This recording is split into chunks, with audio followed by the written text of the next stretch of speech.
What if, one day, you woke up in a body that wasn't yours?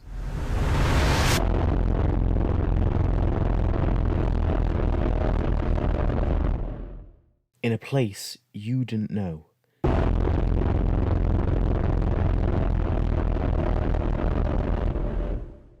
In a situation you were never involved in.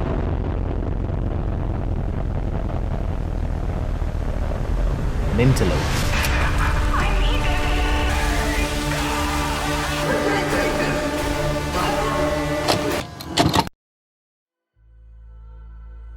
Simon's story is a lot like this, yet somehow worse.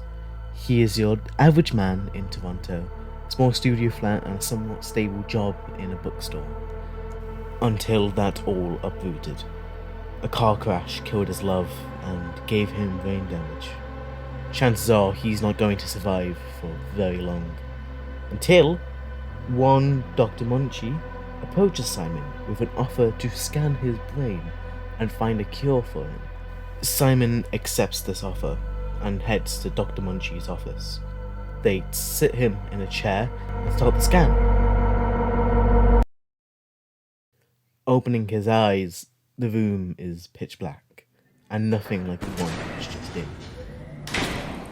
This is Pathos-II. What the hell is this place? How did I get it?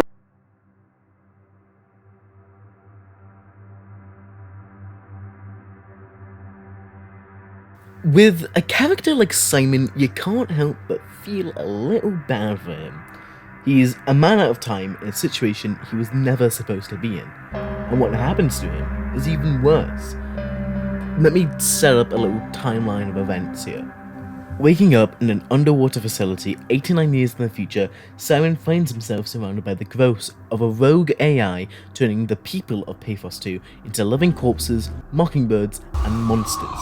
He finds himself in a body that isn't his, the body of a dead worker, a camera, and some electrical parts all cobbled together inside a diving suit.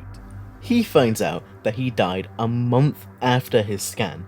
Not like that would even matter, because the entire Earth got hit by a comet, killing everything. He finds a mockingbird like him called Catherine, who pushes him to find the Ark, the last bit of humanity left, and to shoot it into space. To do so, he has to go deep into the ocean to find it, meaning he has to swap bodies into a deep-sea diving suit. Like the scan 89 years ago, it's a copy-paste, with his past body still alive. He can either kill him or let him live. It doesn't matter. He finds the Ark and the last living human left. Barely living. Another option to kill or leave. Finally making it to the space cannon, he prepares to launch while uploading his consciousness to the Ark. The Ark launches in space, but he keeps forgetting it's not a transfer, it's a copy-paste. Simon is left at the bottom of the ocean, alone. I think anyone in this situation would be a little broken. Catherine, the mockingbird with him, tries to make him not think about his situation. And rightfully so. Simon is surprisingly strong. He rode through the crises the best he could. I don't blame him for being angry, for being sad, for thinking the actions he is taking aren't right. He's a dead man walking, figuratively and literally. Twice over. He coped well with not only being dead, but in the body of a dead person, in a situation so disconnected from his previous life. I completely forgot about Simon's past life all those years ago. It doesn't matter, and that's true for him as well.